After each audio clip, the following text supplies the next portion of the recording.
I think that babies are the most priceless jewels that they have ever had. But surprisingly, there are also some people who really despise a baby. They think that a baby could ruin someone's life, or even that is something that is unwanted. And why is that happening? Because it happens because it was accidentally made.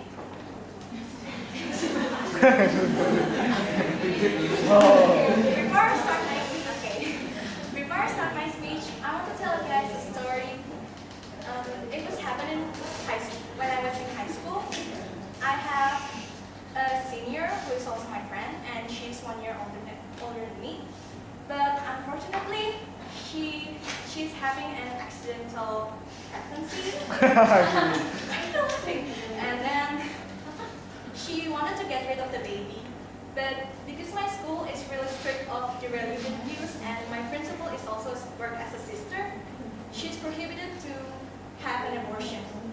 And then she decided to deliver the baby safely. And of course, the school let her to leave the school for a time being and deliver the baby.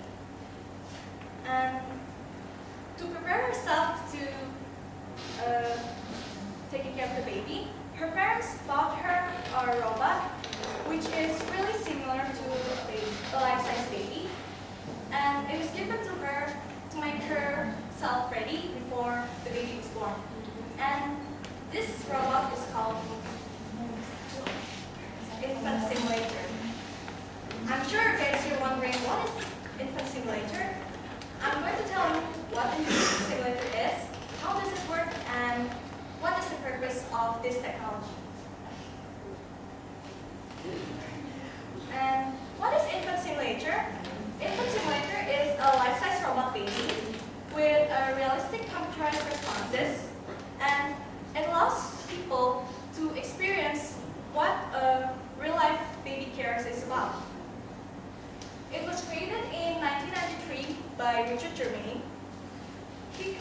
He got the idea of creating this robot after he watched a sex educational television program, and he saw a young woman carrying a bag of flour and treated it just like a real baby.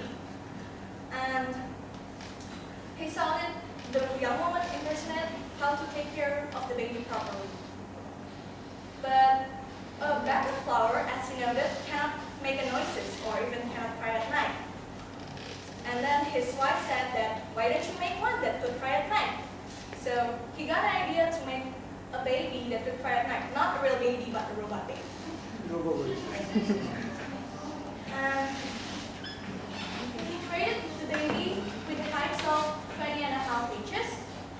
It weighs 6.5 pounds, which is pretty similar to how a real baby what real baby height weighs. And it is anatomically correct.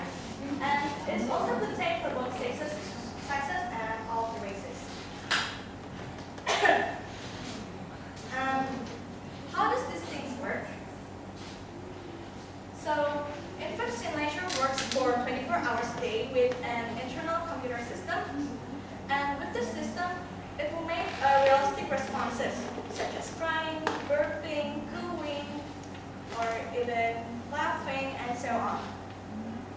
And it would also cry randomly and every time. It could be in the morning, or even in the afternoon, or even at the middle of the night. I know it's scary, but that's how the robot works.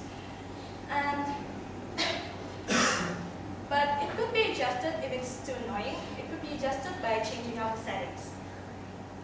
Before taking care of the baby, the parents will be given a key that resembles a hospital bracelet, and this bracelet could optimize the stimulation of the baby's care, such as they can comfort the baby, or even they can take back the baby or change the diapers, and such things like that. If the baby is properly handled by the parents, it will make cooing sounds, but if it was mishandled, it will make a really annoying loud noises, and it will cry all day. So what is the purpose of making this technology? So Richard Germain wanted to help people, especially people,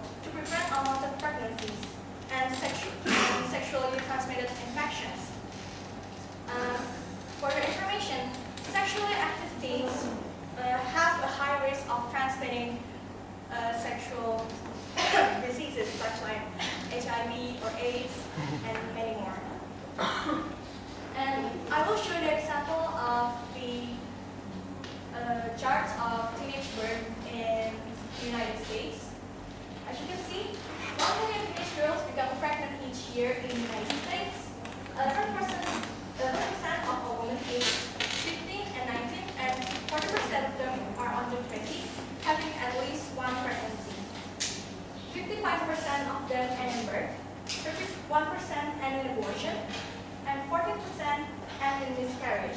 So you can see how awful it is if it happens in the newer generations, right? Right. So Richard really wanted to prevent this and protecting all the new generations.